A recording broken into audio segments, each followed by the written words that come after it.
Terima kasih Tuhan atas hadirat-Mu. Kami semua dikuatkan. Kami bersyukur mempunyai Tuhan Yesus yang baik. Sebentar kami akan mendengarkan sebagian dari firman-Mu. Kiranya Kau akan memberkati hamba-Mu. Kami siap menerima lawatan-Mu hanya di dalam nama Tuhan Yesus. Amin.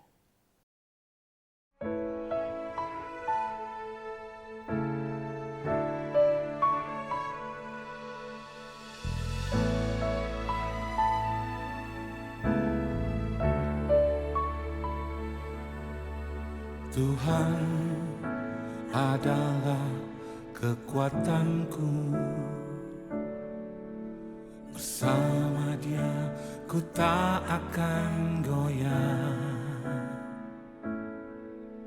Ku kan terbang tinggi bagai Raja Wali, melakukan perbuatan yang besar.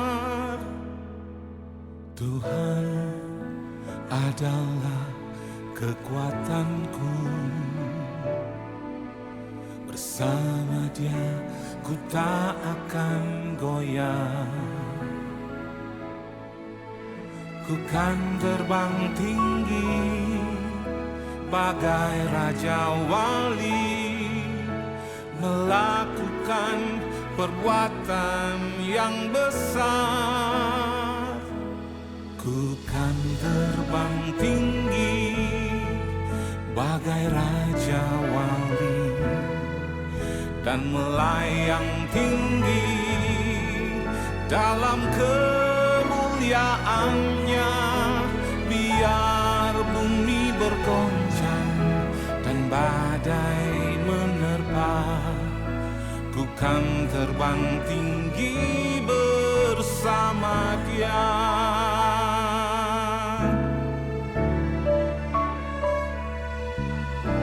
Tuhan adalah kekuatanku, bersama Dia ku tak akan goyah. Ku kan terbang tinggi bagai Raja Wali, melakukan perbuatan yang besar. Ku kan terbang tinggi bagai Raja Wali, dan melayang tinggi dalam kemuliaannya. Biar bumi bergoncang dan badai menerpa, ku kan terbang tinggi bersama Dia.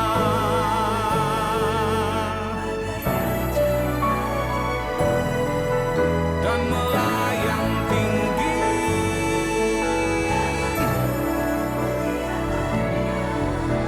biar bumi bergoncang dan badai menerpa, ku kan terbang tinggi bersama Dia.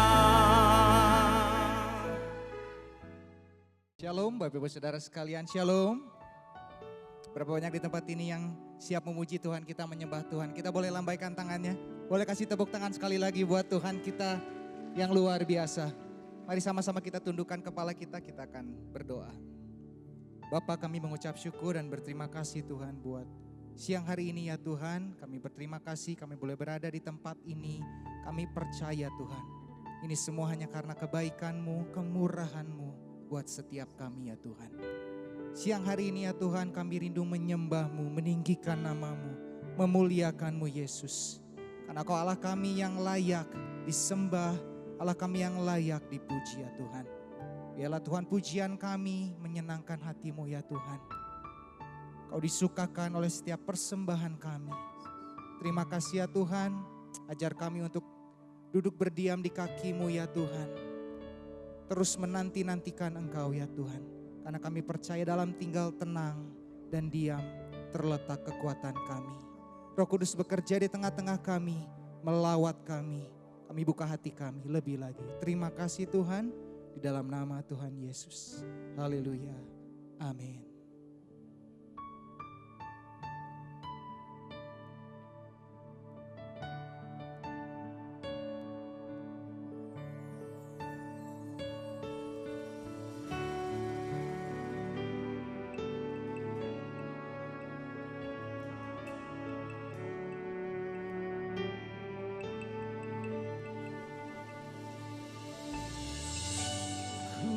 berdiam di kaki-Mu,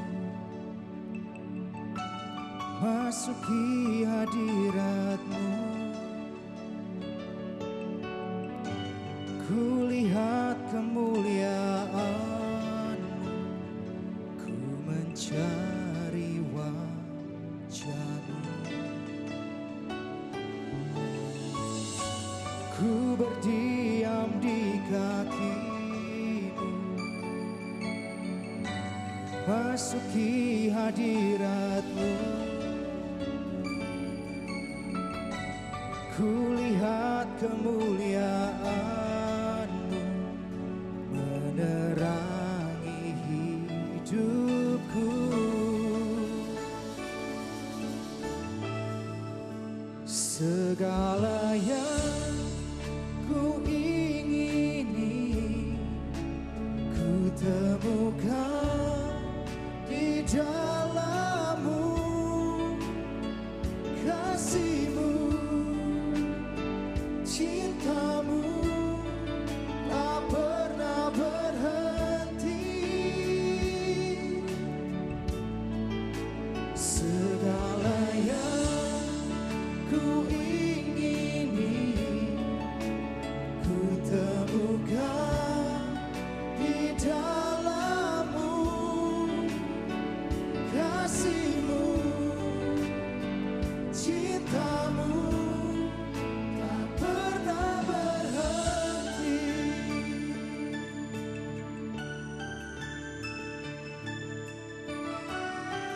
Mari jemaat Tuhan, nyanyikan lagu ini bersama-sama. Katakan, ku berdiam. Berdiam di kaki-Mu, masuki hadirat-Mu, kulihat kemuliaan-Mu, ku mencari wajah-Mu. Berdiam di kaki-Mu, masuki hadirat-Mu,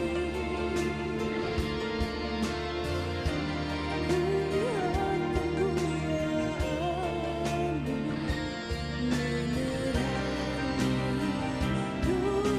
Bersama-sama katakan, segala yang ku ingini, ku temukan di dalam-Mu, kasih-Mu, cinta-Mu tak pernah berhenti. Segala yang ku ingini, ku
kasih-Mu,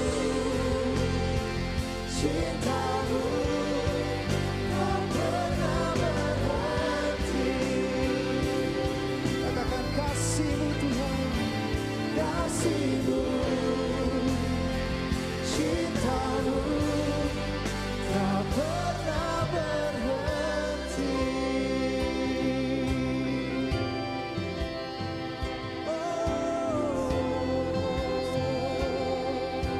Kasih-Mu dan cinta-Mu Tuhan tak pernah berhenti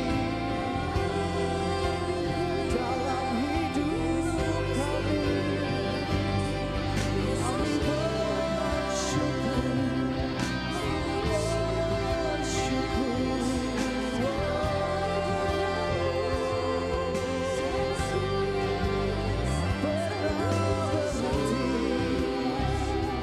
kebaikan-Mu Tuhan, kasih setia-Mu dalam hidup kami.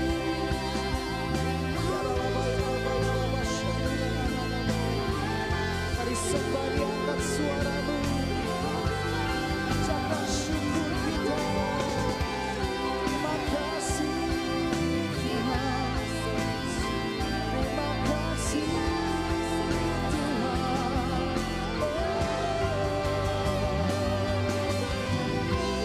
Hati kami limpah dengan ucapan syukur, pengagungan, kemuliaan.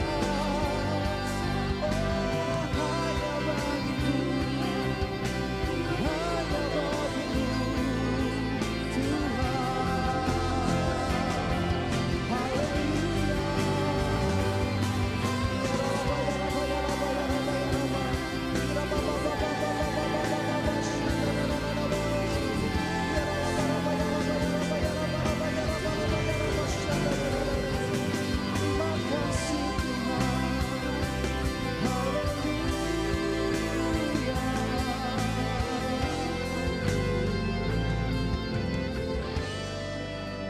Kami percaya Tuhan, ketika kami datang dengan hati yang haus dan rindu akan jamahan Roh Kudus, Kau bekerja di tengah-tengah kami Tuhan. Kami buka hati kami lebih lagi Tuhan. Roh Kudus bekerja lebih lagi ya Tuhan. Pulihkan setiap hati yang kering. Pulihkan setiap hati yang haus akan Engkau Tuhan. Mari curahkan kuasa-Mu mengalir di tengah-tengah kami. Kami rindu Engkau Tuhan. Curahkanlah kuasa-Mu Tuhan. Mujizat terjadi di tempat ini. Curahkanlah kuasa-Mu Tuhan. Mujizat terjadi sekarang ini. Yang perlu kuasa mujizat Tuhan boleh angkat tanganmu. Kami perlu kuasa curahan Roh Kudus-Mu Tuhan. Mujizat terjadi di tempat ini. Curahkanlah kuasa-Mu Tuhan. Mujizat terjadi sekarang ini. Jangan kita untuk bangkit berdiri bersama. Dengan curahkanlah kuasa-Mu. Haleluya. Mujizat terjadi di tempat ini. Curahkanlah kuasa-Mu Tuhan. Mujizat terjadi sekarang. Lebih lagi katakan, curahkanlah kuasa-Mu Tuhan. Mujizat terjadi di tempat ini.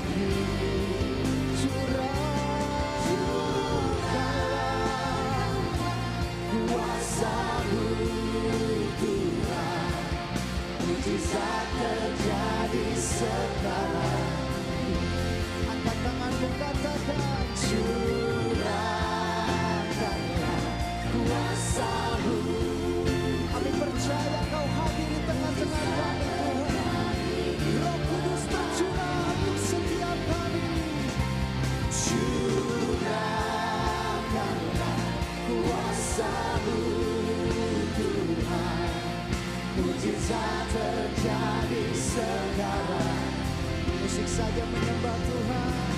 Kami percaya Tuhan ketika kami menyembah-Mu, memuji-Mu, ketika hati kami terbuka, percaya Roh Kudus bekerja di tengah-tengah kami. Pagi siang hari ini, kami percaya yang sakit boleh disembuhkan, yang memerlukan kebebasan Tuhan, Kau berikan kelepasan yang luar biasa.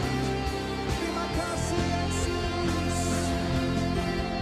Mari lebih lagi boleh angkat tanganmu. Curahkanlah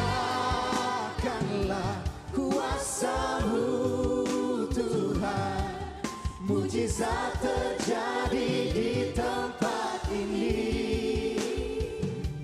Curahkanlah kuasa-Mu Tuhan, mujizat terjadi sekarang ini. Curahkanlah kuasa-Mu Tuhan, mujizat terjadi di tempat ini.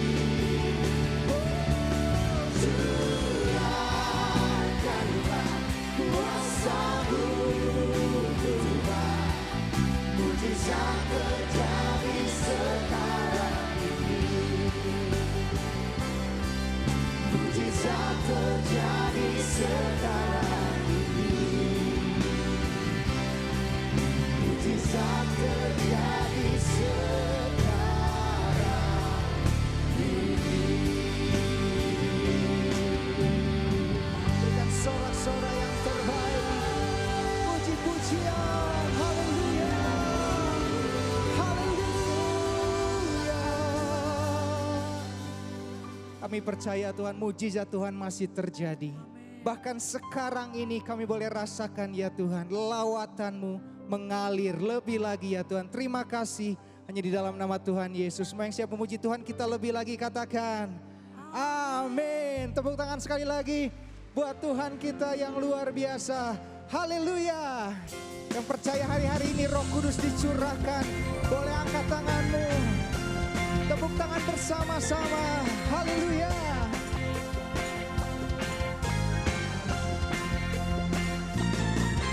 Satukanlah roh kami ya Tuhan, bergandeng tangan kami semuanya.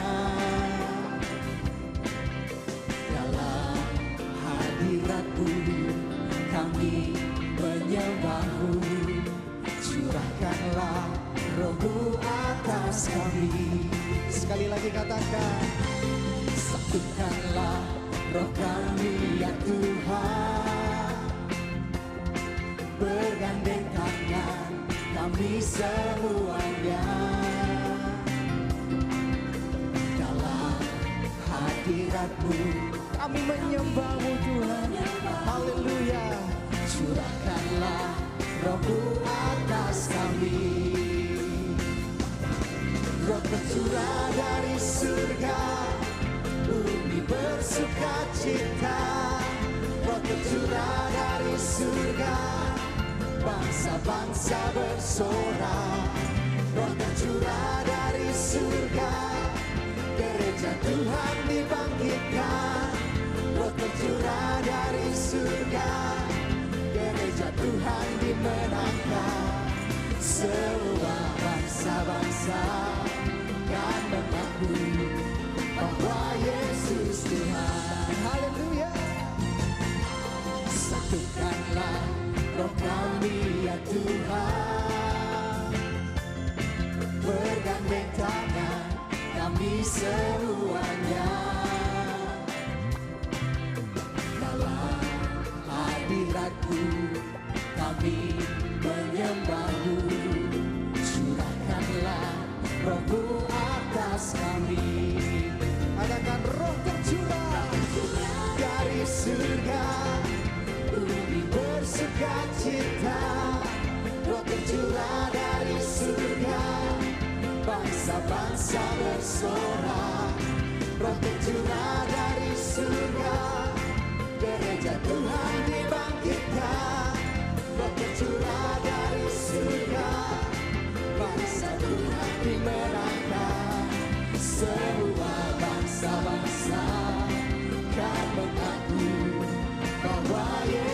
Tuhan. Sekali lagi katakan roh tercurah dari surga. Haleluya. Katakan roh tercurah, pulihkan umat Tuhan. Haleluya.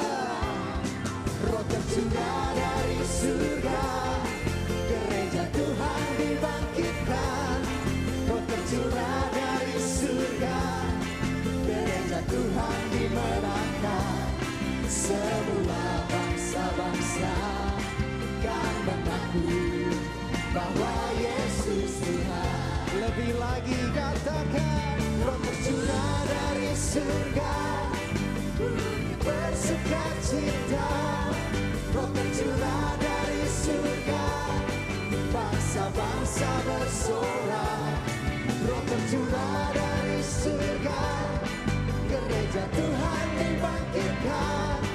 Roh tercurah dari surga, gereja Tuhan dimenangkan.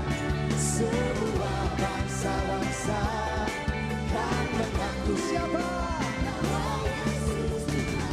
Haleluya. Semua bangsa-bangsa kan mengaku bahwa Yesus Tuhan. Semua bangsa-bangsa kan mengaku bahwa Yesus Tuhan. Tepuk tangan sorak-sorai yang terbaik buat Tuhan. Haleluya. Masih bersuka cita Bapak Ibu Saudara yang dikasihi Tuhan.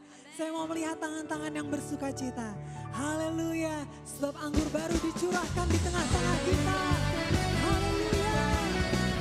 Mari bertepuk tangan bagi Tuhan.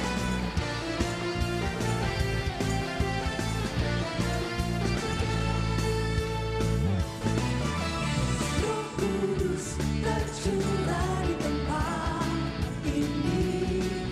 Urapannya yang ajaib memulihkan umatnya. Roh Kudus tercurah bagi gerejanya, membangkitkan umat pilihannya.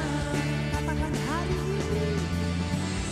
Hari inilah harinya Tuhan, saat pembebasan tiba.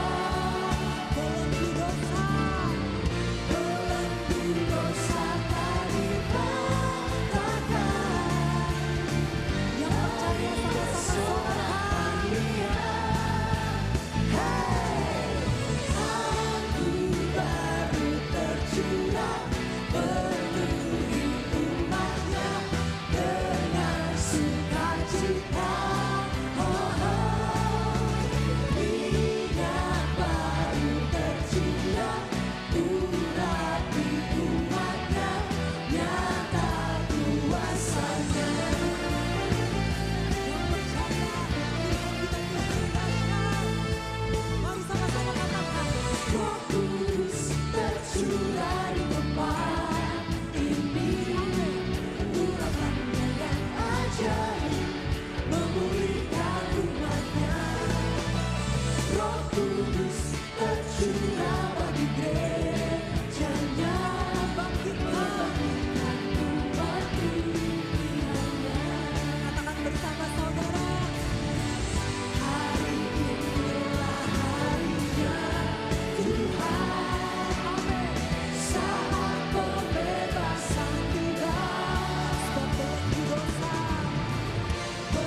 Shalom Jemaat GBI Ketapang Utara yang saya kasihi di dalam Tuhan Yesus Kristus. Senang sekali saya, Pendeta Rubin Adi Abraham, bisa melayani Anda di dalam ibadah ini secara online. Dan tentu berterima kasih kepada Gembala Jemaat, Bapak Pendeta Rudi Purnama untuk kesempatan yang telah dipercayakan. Hari ini saya akan menyampaikan firman dengan judul The Power of Love atau Kuasa Kasih. Mari kita baca Yohanes 15 ayat 12 sampai 14 yang berbunyi demikian. Inilah perintahku, yaitu supaya kamu saling mengasihi seperti aku telah mengasihi kamu. Tidak ada kasih yang lebih besar daripada kasih seorang yang memberikan nyawanya untuk sahabat-sahabatnya. Kamu adalah sahabatku jikalau kamu berbuat apa yang kuperintahkan kepadamu. Aku tidak menyebut kamu lagi hamba, sebab hamba tidak tahu apa yang diperbuat oleh tuannya. Tetapi aku menyebut kamu sahabat, karena aku telah memberitahukan kepada kamu segala sesuatu yang telah kudengar dari Bapakku.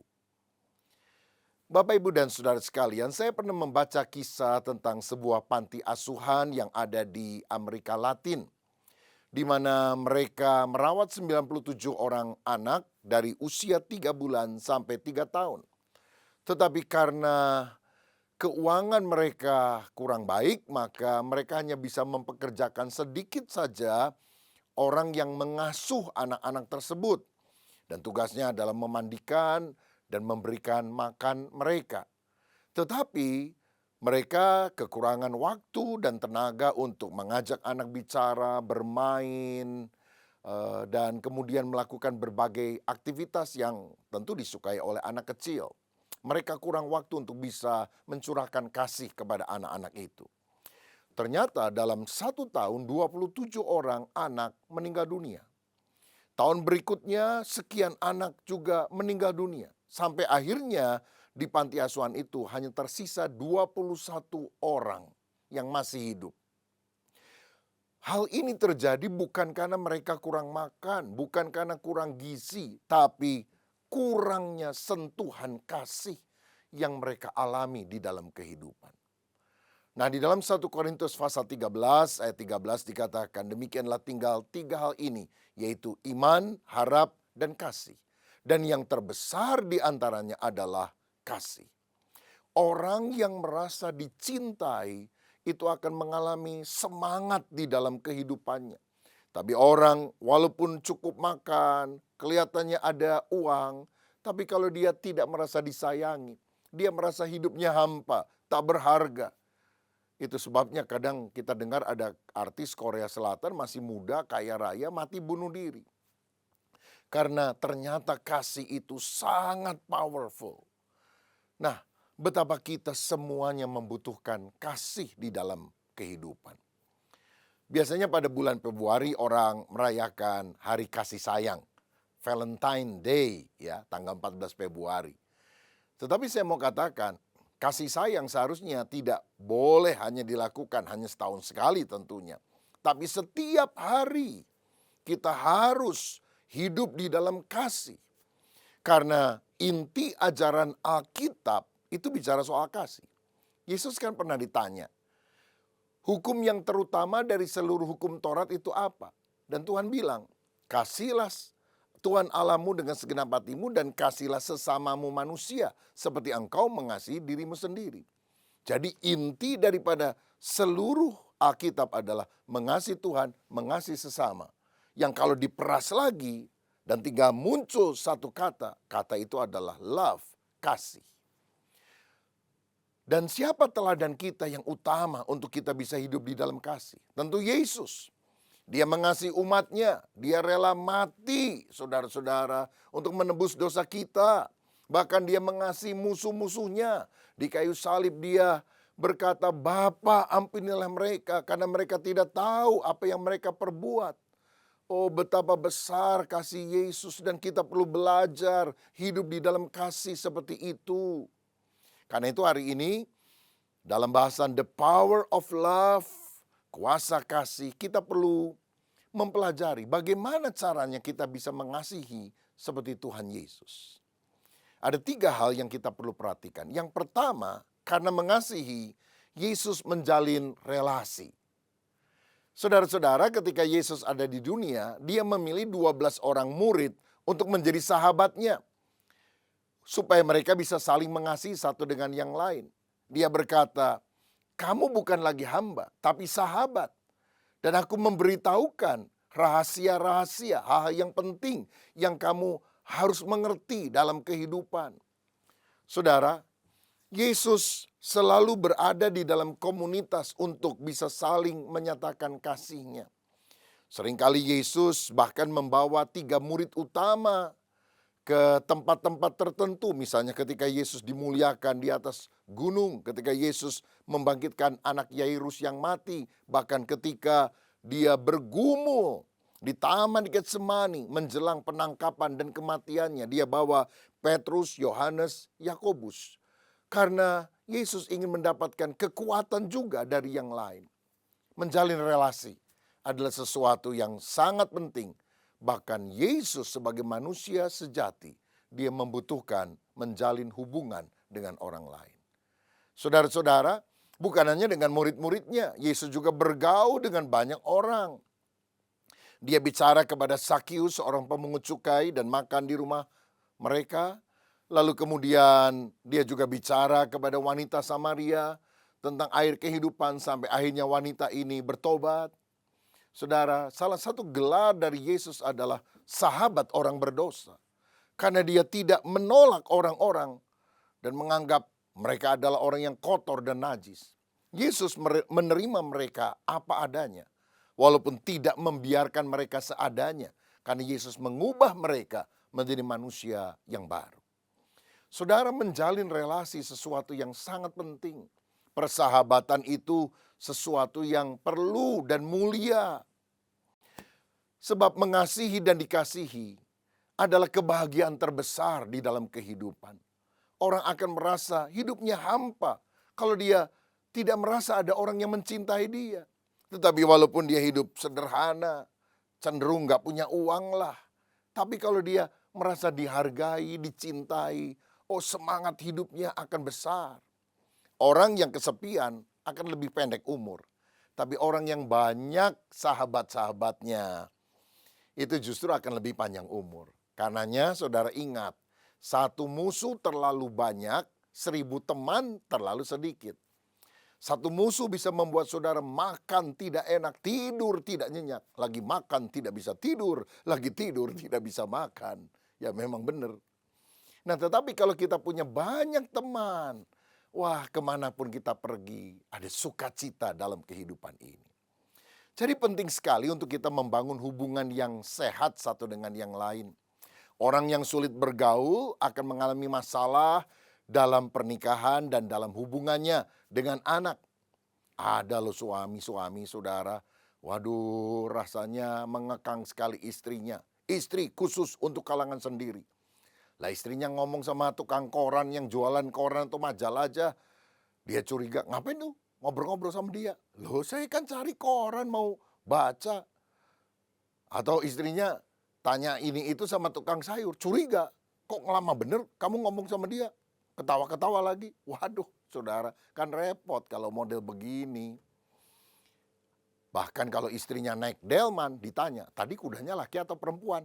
Lah kan sakit jiwa punya suami model begini saudara-saudara. Nah kalau orang sulit bergaul, dia akan punya masalah dalam pernikahan. Dia akan punya masalah dalam hubungan dengan anak. Karena dia tidak belajar berelasi dengan wajar kepada orang-orang yang ada di sekitar mereka. Seorang pakar pengembangan pribadi bernama Dale Carnegie pernah berkata, sukses itu 15% ditentukan oleh kemampuan teknis, IQ, kecerdasan, tapi 85% keberhasilan seseorang ditentukan dari kemampuannya menjalin relasi dengan orang lain. Kalau kita bisa bersosialisasi, punya banyak teman, ya punya sopan santun, perhatian, dan kita juga disukai banyak orang, itu kemungkinan suksesnya jauh lebih besar. Bukan sekedar pinter, saudara-saudara, tapi menjalin relasi. Karenanya mari investasikan waktu kita yang paling berharga untuk membangun. Bukan untuk membangun rumah, membangun gedung, membangun karir, bahkan bukan yang terutama untuk membangun pelayanan. Tapi bangunlah relasi yang baik, hubungan yang baik, yaitu dengan Tuhan dan juga dengan sesama.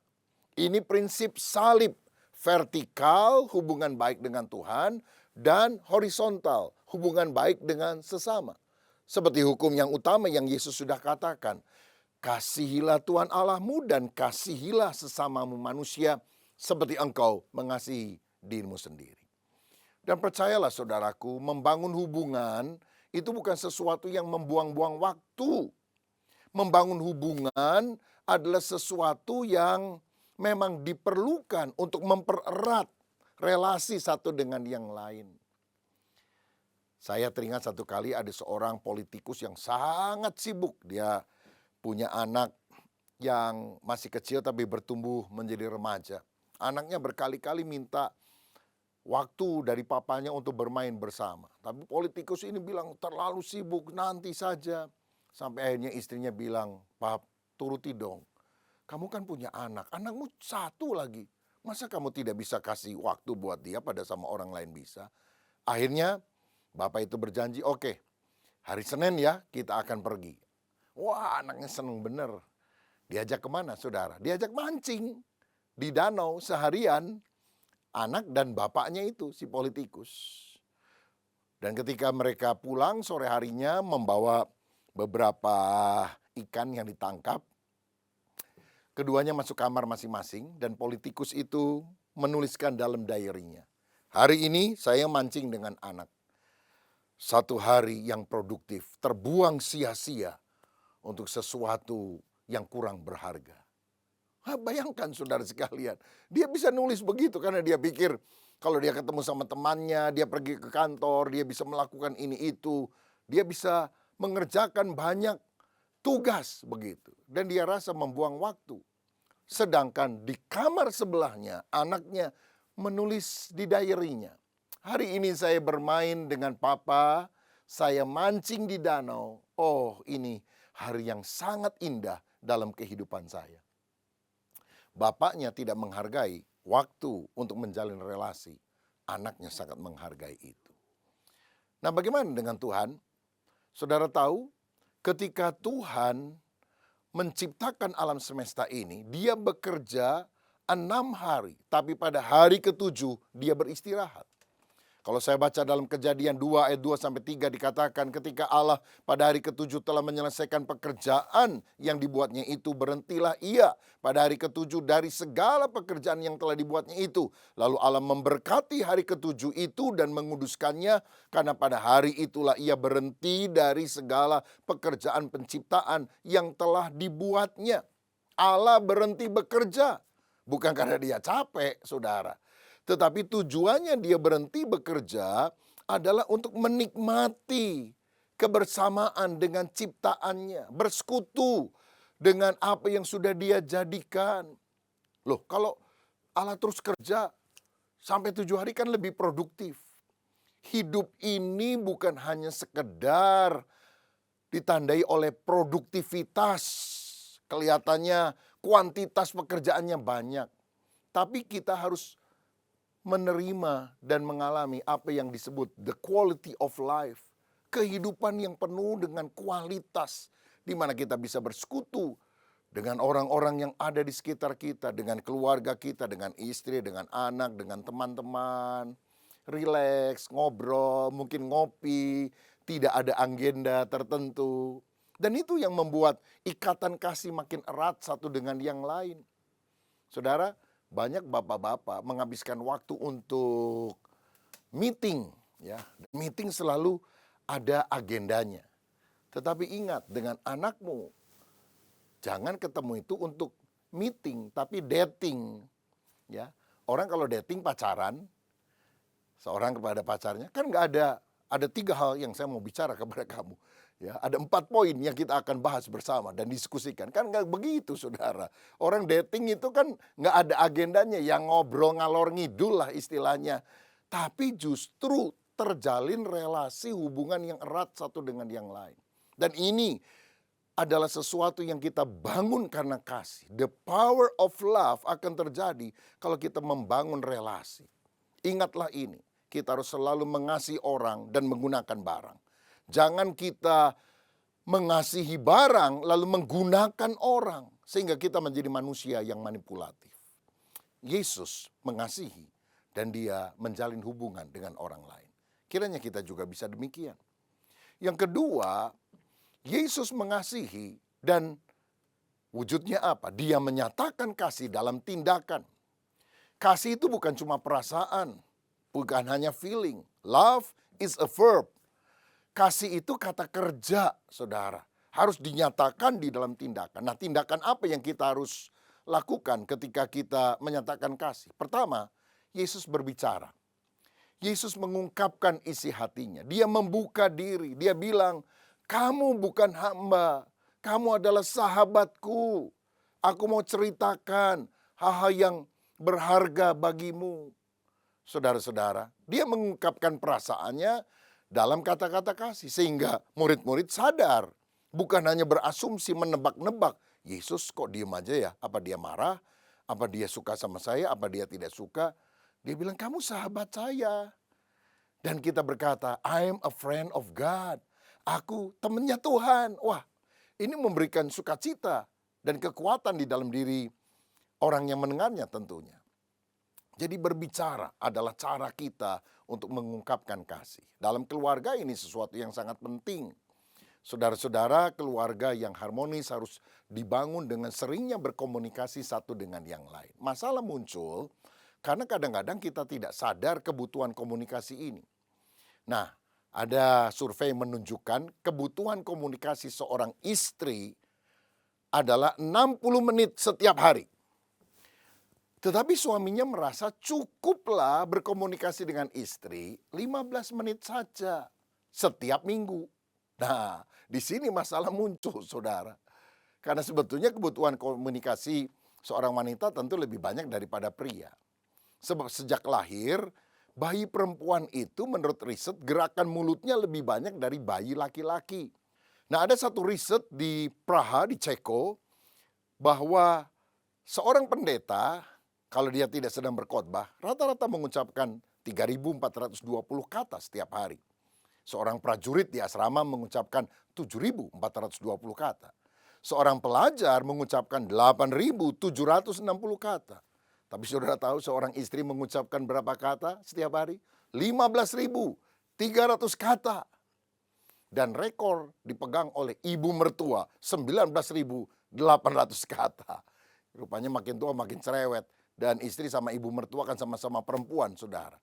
Nah, karena itulah terutama pria harus berupaya mengusahakan komunikasi. Khususnya dalam hubungan pasangan suami dan istri. Herannya orang kalau lagi pacaran ngobrol aja terus berjam-jam. Sampai calon mertua itu karena nggak pulang-pulang nih calon menantu. Tapi heran kalau udah menikah diem-dieman, saudara. Nah, kita juga harus belajar menjaga lidah kita untuk menghindarkan diri dari ucapan yang menyakitkan. Tetapi sungguh-sungguh memiliki perkataan yang baik dan membangun. Lalu yang kedua, kita juga harus menyatakan kasih itu di dalam kerelaan untuk berkorban. Jadi tindakan kita adalah berbicara, tindakan kita adalah rela berkorban. Seperti Yesus yang mati di atas kayu salib bagi kita sekalian. Yohanes 3 ayat 16 berkata, karena begitu besar kasih Allah akan dunia ini sehingga dikaruniakannya anaknya yang tunggal supaya setiap orang yang percaya kepadanya tidak binasa, melainkan beroleh hidup yang kekal. Mengasihi berarti memberikan hidup buat orang yang dicintainya. Nah, kita juga harus menyatakan kasih di dalam perbuatan. Misalnya apa? Menelepon orang tua kita, atau kalau kita ada di luar kota, teleponlah pasanganmu, teleponlah anak-anakmu, ucapkan perhatian, apa kabar mereka. Bawalah oleh-oleh kalau kita bepergian sesuatu, mungkin makanan sederhana yang disukai oleh pasangan atau oleh keluarga kita. Kita juga harus menyatakan perbuatan kasih dengan rela menolong orang lain, rela untuk mengalah demi kebaikan. Dan kalau saudara ingin melakukan perbuatan kasih kepada orang di sekitarmu, jangan tunda. sampai besok apa yang kau bisa kerjakan hari ini. Lakukanlah sekarang. Saudara sekalian, di Agra, India ada sebuah bangunan monumental yang disebut Taj Mahal yang didirikan oleh Shah Jahan untuk istrinya Mumtaz Mahal ketika meninggal pada saat melahirkan anak yang ke-14. Dan banyak orang menggunakan tempat ini untuk foto prewedding misalnya. Karena mereka pikir, waduh ini tanda kasih dari seorang suami kepada istrinya. Memang benar demikian. Tapi saya lebih tertarik kepada sebuah bangunan lain yang namanya Casa Loma yang ada di Toronto, Kanada. Yang dibangun oleh Henry Pelat untuk istrinya Mary yang karena sakit kemudian dia menjadi lumpuh dan harus didorong dengan kursi roda. Sehingga istana itu ada banyak tangga di mana atau rem yang kursi roda bisa didorong ke sana. Yang menarik adalah ini. Taj Mahal diberikan oleh suami kepada istrinya ketika istri sudah meninggal. Sedangkan istana Casa Loma dibangun oleh suaminya untuk istrinya ketika istrinya masih hidup. Saya mau tanya, istri-istri, Anda mau mendapatkan sesuatu dari pasanganmu ketika sudah mati atau masih hidup? Pasti ketika masih hidup, bukan? Karena itu, mari kita lakukan yang menyenangkan keluarga kita, pasangan kita, atau sahabat kita. Bukan nanti setelah mereka tiada, tapi sekarang ketika mereka masih ada. Yang terakhir, yang ketiga, bagaimana orang bisa mengalami the power of love, kuasa kasih. Seperti Yesus, kita harus mengampuni orang yang bersalah. Saudara, hubungan yang baik bisa retak karena salah paham dan pengkhianatan. Tetapi walaupun itu terjadi, Yesus memilih pemulihan hubungan. Dalam Yohanes 21 ayat 15-17, Alkitab berkata, sesudah sarapan Yesus berkata kepada Simon Petrus, Simon anak Yohanes, apakah engkau mengasihi aku lebih daripada mereka ini? Jawab Petrus kepadanya, benar Tuhan, engkau tahu bahwa aku mengasihi engkau. Kata Yesus kepadanya, gembalakanlah domba-dombaku. Kata Yesus pula kepadanya untuk kedua kalinya, Simon anak Yohanes, apakah engkau mengasihi aku? Jawab Petrus kepadanya, benar Tuhan, engkau tahu bahwa aku mengasihi engkau. Kata Yesus kepadanya, gembalakanlah domba-dombaku. Kata Yesus kepadanya untuk ketiga kalinya, Simon anak Yohanes, apakah engkau mengasihi aku? Maka sedihlah hati Petrus karena Yesus berkata untuk ketiga kalinya, apakah engkau mengasihi aku? Dan ia berkata kepadanya, Tuhan, engkau tahu segala sesuatu, engkau tahu bahwa aku mengasihi engkau. Kata Yesus kepadanya, gembalakanlah domba-dombaku. Ada relasi yang retak antara Petrus dengan Yesus karena Petrus menyangkal dia sampai 3 kali. Tetapi Yesus berinisiatif untuk memulihkan hubungan sehingga relasi itu tersambung kembali. Saudara, kita juga harus selalu menjaga hati. Dan kalaupun perseteruan karena alasan apapun pernah terjadi, kita harus belajar mengampuni orang yang bersalah. Dalam Roma 5 ayat 5, Alkitab berkata, karena kasih Allah telah dicurahkan di dalam hati kita oleh Roh Kudus yang telah dikaruniakan kepada kita. Tahukah saudara, kalau Roh Kudus bekerja dalam hidup kita, maka tanda yang paling jelas kita bisa mengasihi orang yang ada di sekitar kita.